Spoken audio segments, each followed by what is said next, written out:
오늘 우리에게 주신 하나님 말씀 마태복음 11장 28절에서 30절까지 말씀입니다. 마태복음 11장 28절에서 30절까지 말씀입니다. 수고하고 무거운 짐진 자들아 다 내게로 오라. 내가 너희를 쉬게 하리라. 나는 마음이 온유하고 겸손하니 나의 멍에를 메고 내게 배우라. 그리하면 너희 마음이 쉼을 얻으리니 이는 내 멍에는 쉽고 내 짐은 가벼움이라 하시니라. 아멘. 오늘은 수행이 아니라 동행이라는 제목으로 하나님의 말씀을 나누도록 하겠습니다. 지난달 7월 31일에 저희 한빛교회 단기 선교팀이 이제 인도네시아로 떠나게 되었습니다. 그리고 그 인도네시아에 이제 출발하고 난 다음에 도착을 해서 또 도착 예배를 드립니다. 거기 이제 엄청 좀 이제 늦은 시간에 도착을 해서 또 새벽같이 시작해서 늦은 시간에 도착해서 예배를 드려야 되니까 이때 어떤 말씀을 전해야 될까? 또 다 피곤하기도 하고 또 힘이 든 상황인데 어떤 말씀을 전해야 될까? 또 낯선 환경이기도 하고 또 처음 만나는 사람들이기도 하고 또 이제 앞으로 의료와 교육과 문화사역들이 쭉 진행이 되어져야 되는데 어떤 말씀을 나눠야 될까 이제 묵상을 하다가 제가 그 도착 예배 때 오늘 본문 말씀을 가지고 말씀을 나누었습니다. 그래서 이번 선교는 수행이 아니라 동행입니다 라는 말씀을 같이 나누었습니다. 그래서 이번 선교를 시작하면서 뭔가 우리가 잘 해내어야 되겠다, 잘 수행해내야 되겠다라는 부담을 내려놓고 이번 선교가 주님과 함께 걷는 것, 주님과 동행하는 것, 그것 자체를 우리의 목적으로 삼자라고 하면서 이 말씀을 나누었습니다. 이제 오후 예배 후에 이 선교 보고를 이제 앞두고 있는데요. 저는 이 수행이 아니라 동행입니다라고 하는 말이 비단 단기 선교팀만의 어떤 상황이 아니라는 것을 깨닫게 되었습니다. 우리 모두가 각자의 자리에서 잘 해내어야 한다는 어떤 수행의 짐을 지고 살아가는 것 같습니다. 직장에서는 어떤 실적으로, 또 가정에서는 좋은 부모가 되기로, 또 좋은 자녀가 되어야 하는 어떤 역할의 짐, 또 교회에서는 헌신된 성도의 모습으로 뭔가 끊임없이 평가받으면서 그 평가 속에서 내가 좀 잘 해내야 되겠다라고 하는 그러한 짐을 지고 있다라고 느꼈습니다. 그래서 남들과 비교하면서 더 유능해야 된다, 더 완벽해야 된다, 뭔가 제대로 해내야 된다라고 하는 스스로 멍에를 걸고 달린다라는 것이죠. 심지어는 우리의 신앙생활 가운데서도 무언가를 늘 수행해야 된다는 압박 속에 있는 것 같습니다. 기도를 얼마나 했는지, 예배를 얼마나 잘 지켰는지, 봉사를 얼마나 감당했는지로 우리의 신앙의 삶을 잘 수행해내야 된다고 마음의 부담감을 가지고 있다라는 것이죠. 근데 이렇게 수행의 짐을 지고 있는 우리들에게 오늘 성경은 조금은 다른 그림을 보여주고 있는 것 같습니다. 오늘 우리가 읽은 본문인데요. 11장 28절 말씀입니다. 우리 28절 말씀 같이 한번 읽어보실까요? 시작!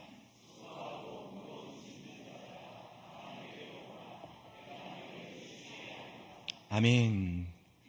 예수님께서 우리들에게 오라라고 말씀하십니다. 그러니까 내게로 와라. 왜 자신에게로 오라고 말씀하시냐면 쉬게 해주겠다.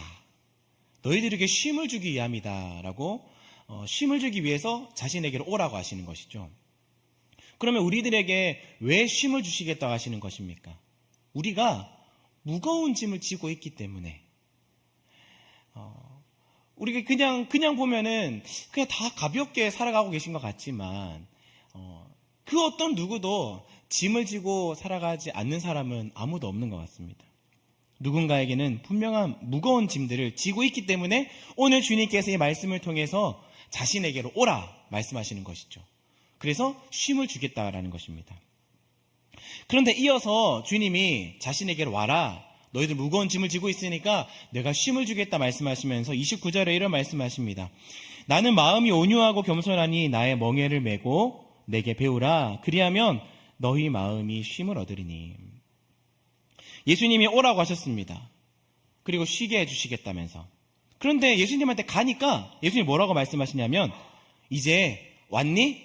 이제 멍에를 매 라고 얘기를 하시는 거예요. 그러니까 뭔가 쉼을 주시기 위해서 오라고 하시는데 멍에를 쥐면은 쉼을 얻는다고 하는 겁니다.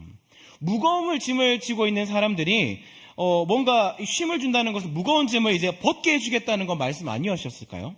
그런데 무거움을 지고 온 사람들에게 또다시 멍에를 지금 지우시고 있다라는 말씀인 겁니다. 뭔가 왔는데 낚인 것 같은 그런 마음이 드는 것이죠. 예수님이 베드로를 부르시면서 너 사람이 낚는 어부 되게 하라고 하셨는데 몸소 그 사람을 낚는 어부의 모습을 보여주시려고 뭔가 이런 말씀을 하시는 것이겠습니까? 아닌 거죠. 성경에 나오는 주님의 모습을 보면 우린 그런 주님이 아니라는 것을 우리는 알 수가 있습니다. 그렇다면 왜 주님이 이런 모순적인 말씀을 하시고 있으신 것일까요? 이 말씀을 제대로 이해하려면 예수님 당시에 그 당시에 그 말씀을 들었던 사람들이 이 멍에라는 말을 들었을 때 그 사람들의 입장에서 이 멍에라는 단어를 들었을 때 어떠한 것을 떠올렸는지부터 알아야 합니다. 그 당시의 유대 사회에서는요, 이 멍에라는 단어는요, 어떤 농기구를 뜻하는 말이기도 했지만 이 랍비의 문헌에 보면 이런 말이 나옵니다. 랍비의 문헌 미시나에 보면요, 이런 말씀이 나와요. 율법의 멍에를 매는 사람은 나라의 멍에와 세상 염려의 멍에를 벗게 될 것이다. 그러니까 이 유대인들에게 있어서 이 멍에라는 것은요, 멍에를 맨다라는 말은 하나님의 율법에 순종하며 살기로 결단한다라는 뜻입니다. 그러니까 지금 유대인들이 멍에라는 단어를 들었을 때는 농기구를 매야 되나라는 그런 뜻으로 머릿속에 생각을 떠올리는 것이 아니라 멍에라는 단어를 유대인이 들었을 때에는 하나님의 말씀을 지켜내야 하는구나 라고 하는 것을 자신들의 머릿속에 떠올린다라는 것입니다. 그리고 또 구약과 신약 이 중간 시대에 기록되었던 이 집회서라는 말씀에 보면 또 이런 말씀이 나옵니다. 내게로 돌이켜 너의 목에 지혜의 멍에를 메어라. 그러니까 어떤 랍비에게 가서 선생님에게 가서 내가 당신의 지혜와 당신의 가르침을 내가 배우겠습니다 라고 한다는 말은 당신의 가르침을 내가 내 삶으로 지켜내겠습니다 라고 하는 어떤 마음의 결단이 담겨 있는 것이 멍에를 맨다라고 하는 그런 단어의 뜻이었다라는 것입니다. 그러니까 예수님께서 야 너희들 내게로 와서 내 멍에를 베고 내게 배우라 라고 말씀하셨을 때는 지금 유대인들에게는 아주 익숙한 화법이었다라는 것이에요.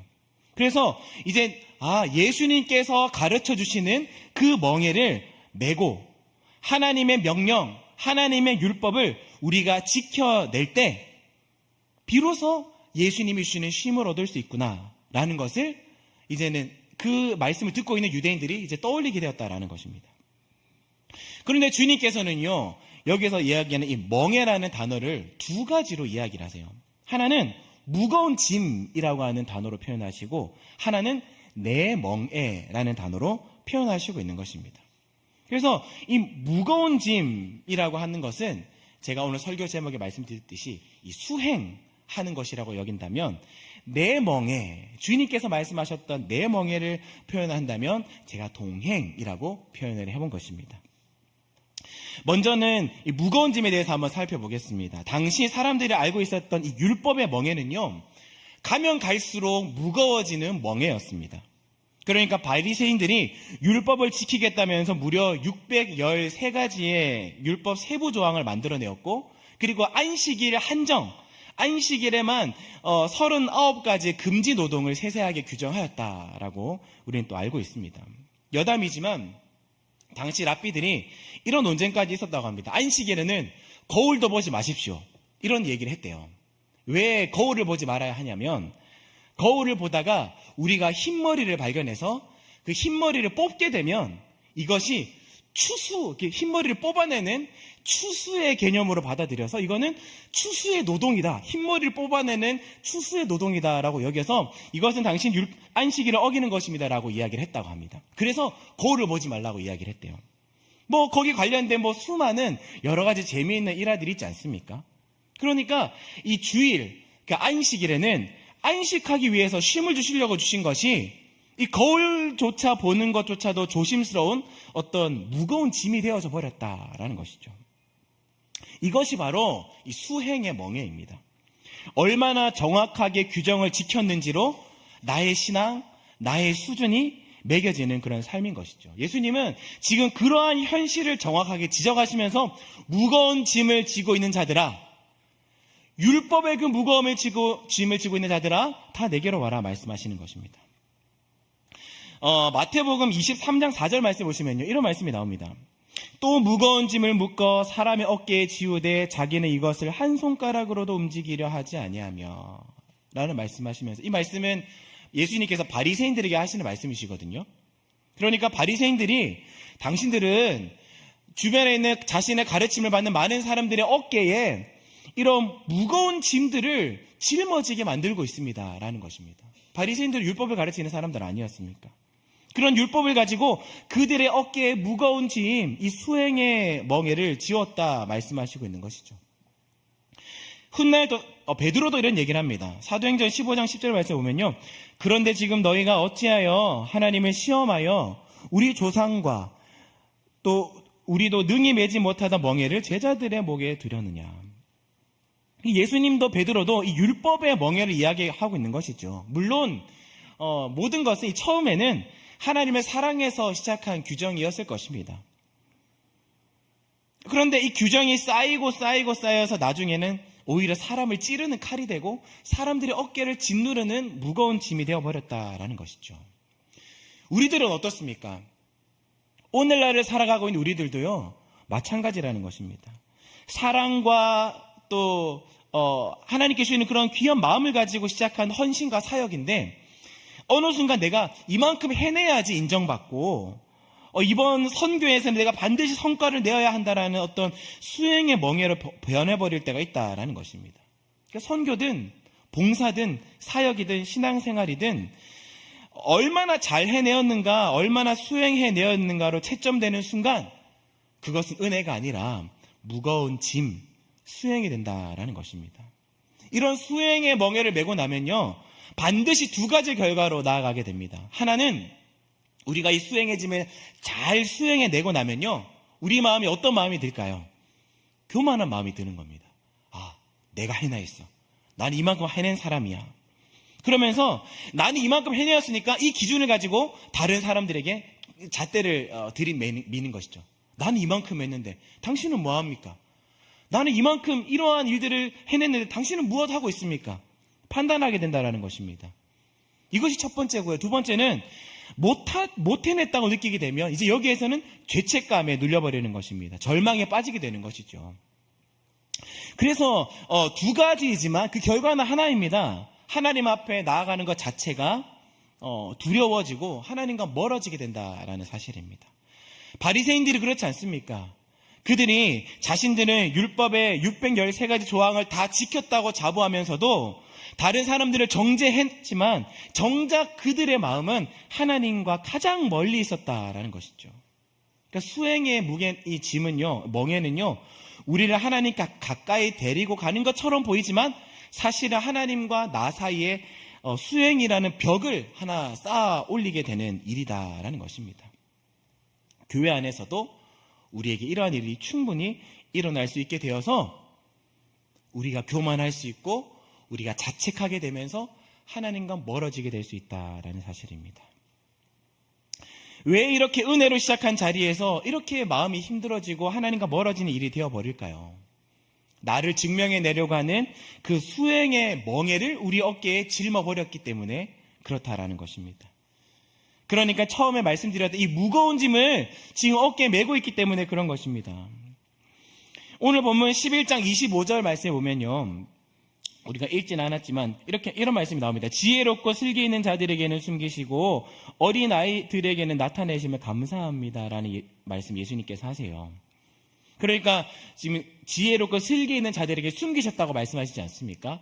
이 어떤 자신들이 율법을 메고 잘 수행해내었다, 스스로는 잘 해내고 있다라고 자부하는 사람들한테는 예수님께서 숨기시고, 그 무게에 짓눌려서 신음하고 힘들어하는 이 어린아이와 같은 사람들에게 열려지는 그 초청, 오라, 쉼을 주겠다 말씀하시는 그 말씀이 오늘 본문의 말씀이다라는 것입니다. 먼저 첫 번째 이 무거운 짐에 대한 이야기를 했습니다.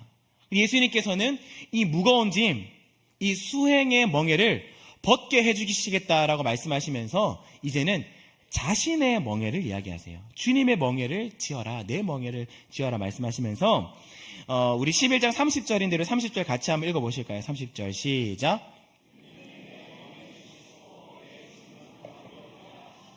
아멘. 같은 단어, 이 멍에라는 단어를 쓰시면서 예수님께서는 다른 무게를 얘기하십니다. 앞에서는 무거운 짐이라고 표현을 하셨는데 뒤에서는 가벼운 짐이라고 표현하시고 있는 것이에요. 이 30절에 나오는 이 내 멍에는 쉽고라고 하는 이 쉽고라는 단어는요, 크레스토스라고 하는 단어인데요. 이 말은 단순히 어떤 가볍다라고 하는 뜻도 맞지만 또 다른 의미로는 몸에 꼭 맞다, 알맞다, 은혜롭다라고 하는 뜻도 가지고 있습니다. 그러니까 그 당시에 나오는 이 멍에는요, 그냥 어떤 기성품이 아니었습니다. 그냥 어떤 공장에 나오는 모든 멍에 똑같이 만들어 놓고 그냥 어떤 소든지 똑같은 멍에를 다 지었던 것이 아니었습니다. 목수가 소를 직접 데리고 와서 그 소의 목과 어깨의 굴곡을 재고 나무를 깎은 다음에 다시 소에게 대보고 살이 쓸리지 않도록 그 공간들을 정교하게 맞춰 나가는, 그러니까 맞춤형 멍에가 그 팔레스타인 지역의 멍에였다라는 것입니다. 그러니까 이 소에게 이렇게 박혀있는 굳은 살이 어디에 나 있는지, 상처가 어디에 났는지 이런 것들을 살피고 또 나무의 옹이를 끌로 파내면서 어쨌든 간에 이 소가 아파하지 않으면서 이 멍에를 잘 끌 수 있도록 맞추어주는, 몇 번이고 다시 깎아내는 이 일들을 거치는 것이 바로 이 소의 멍에였다라는 것입니다. 그러니까 예수님은요, 이 멍에를 깎는 목수의 일을 하셨지 않습니까?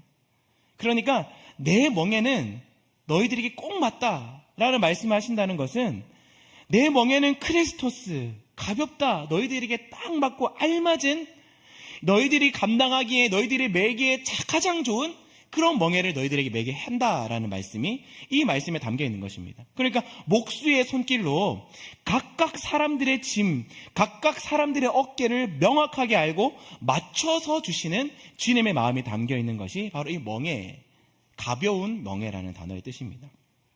그런데 여기에서 결정적인 것이 하나가 더 있습니다. 이 멍에는요, 혼자 매는 도구가 아니라 자리가 두 개인 함께 매는 도구였다라는 것입니다. 자리가 두 개입니다. 나무가 아무리 정교하게 잘 맞춰주고 또 그 소에게 가장 맞는 것으로 맞춰준다 하더라도 옆에 있는 자리가 비어져 있다면 그 멍에는 아무런 소용이 없습니다.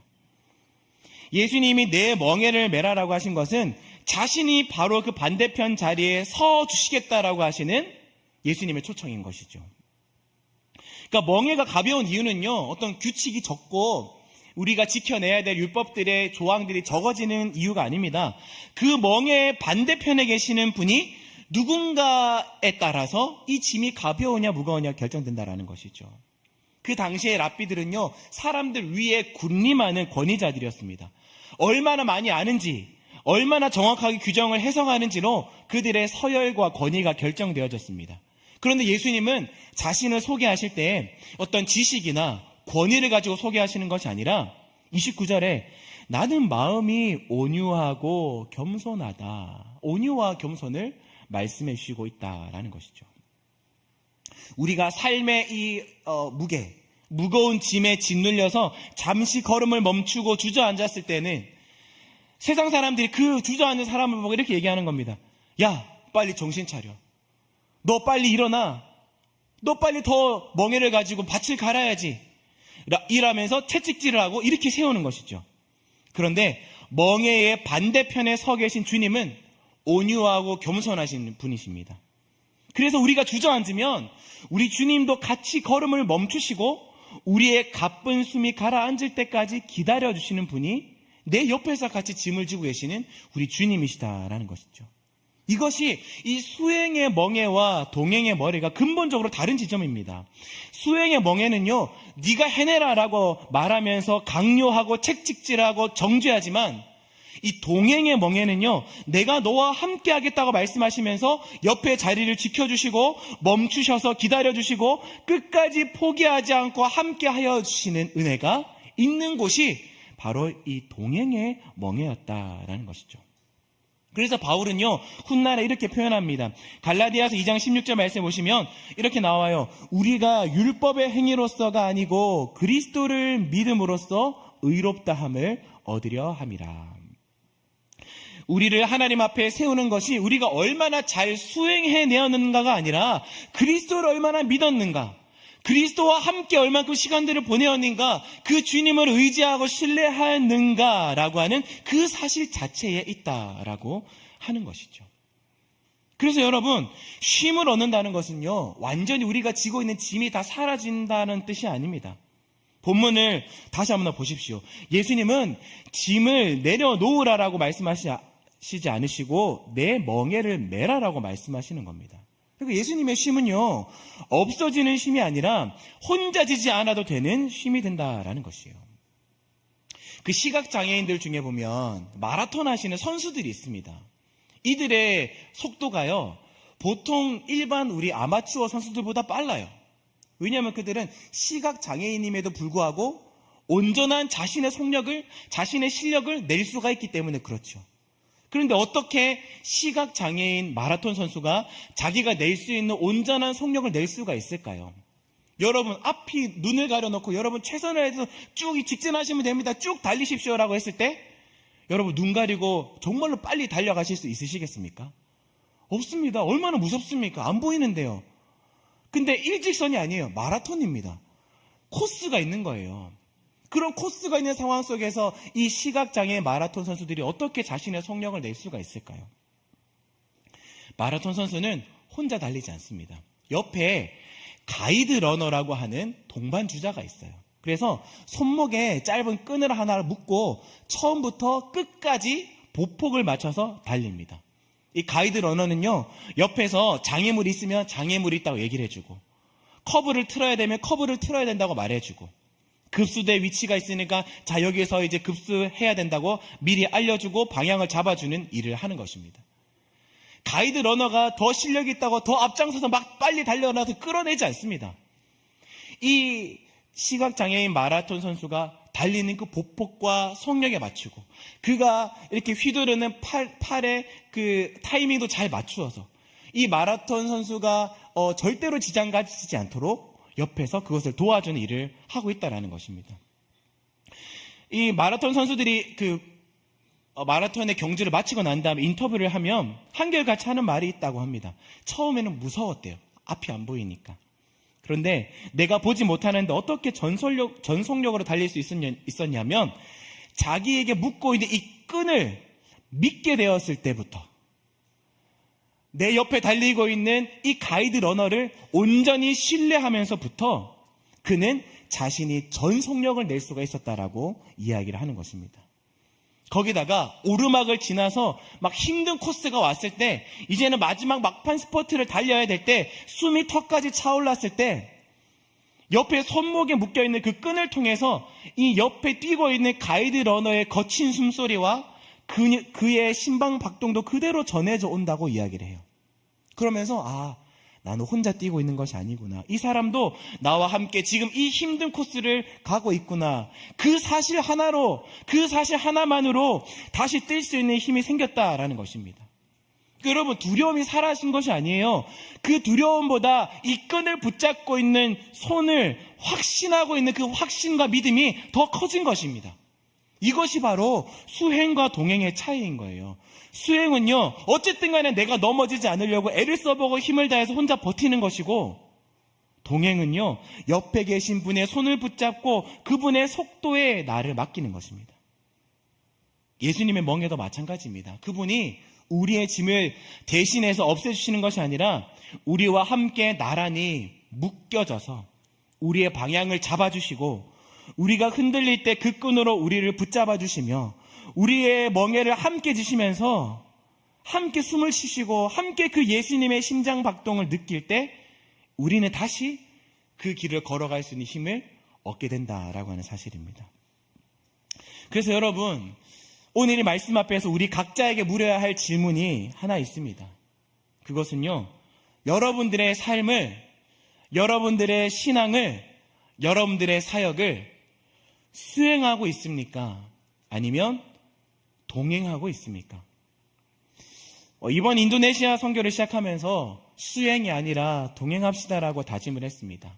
그 낯선 땅에서 주님의 손을 붙잡기 위해서 그 하루의 시작을 새벽 일찍 일어나서 말씀으로 일정을 시작을 하고, 모든 사역들에 앞서서 대표 기도를 돌아가면서 기도로 사역을 시작을 하였습니다. 서툰 언어로도 진심을 전하려고 애를 썼고, 지치고 힘들 때 서로를 위해서 기도하면서 붙들어 주었습니다. 입국을 하는데 이제 그 공항 검색대에 그 치과 의료기기가 걸려가지고 다른 사람들 다 나왔는데 이제 유일하게 그 치과 의료기기 때문에 이제 누군가가 한 명이 붙들려 있는 것이죠. 그리고 그 기기가 겨우 통과돼가지고 이제 의료 사역을 시작을 하려고 하는데 그 기기가 작동을 안 하는 겁니다. 또 가정방문을 합니다. 가정방문에 가니까 그 집집마다 보이는 이슬람, 무슬림의 장식, 액자, 그들의 종교 행위가 담겨있는 여러 가지 것들, 그런 것들이 눈에 많이 보이는 겁니다. 근데 시간이 지나고 공항 검색대를 통과하고 의료기기가 갑자기 막 돌아가기 시작하고, 그 방문하는 가운데서 그들과 대화하면서 하나님의 계획과 일하심을 느낄 수가 있는 그 자리, 수행이 아니라 동행의 자리였다라고 저희는 경험하고 그렇게 느끼고 돌아왔습니다. 이것은 선교팀만의 이야기가 아닙니다. 우리가 감당하고 있는 여러분들의 일터, 여러분들의 가정, 여러분들의 신앙의 자리도 마찬가지입니다. 자녀를 키울 때요, 어떤 완벽한 부모가 되기 위한 수행이 아니라 하나님과 함께 자녀를 키워나가는 동행이 되어야 합니다. 교회 일을 섬길 때도요, 인정받기 위해서 수행하는 것이 아니라 주님과 함께 이웃을 섬기는 동행이 되어야 되는 것이에요. 심지어 오늘 이 시간, 이 오후 예배 시간에도 어떤 순서와 일들을 무사히 마치는 수행이 아니라 주님과 함께 동행하는 시간이 되어야 한다라는 것이죠. 여러분들은 어떻습니까? 여러분들이 지고 있는 그 짐들이 혹시 무거우십니까? 그렇다면 여러분 잘 돌아보십시오. 내가 혹시 동행이 아니라 수행으로 이 짐을 지어내고 있지 않는지. 그러한 우리들에게 예수님께서 우리들에게 초청하시는 겁니다. 오라! 힘을 주겠다. 내 힘으로, 너의 힘으로 다 끌지 않아도 돼. 내 멍에를 베고 내게 배워. 그 멍에의 반대편에는 온유하시고 겸손하신 주님, 내 어깨 모양에 정확하게 맞춰주신 그 멍에를 메고 함께 해주시고 계십니다. 그래서 여러분, 이번 한 주간 동안 여러분들의 힘으로 다 해내려고 하지 마시고 주님과 함께 나란히 묶여져서 수행이 아니라 동행의 걸음을 걸어서 주님의 베풀어 주시는 참된 쉼을 누리시는 저와 여러분들이 되시기를 주님의 이름으로 간절히 축복합니다.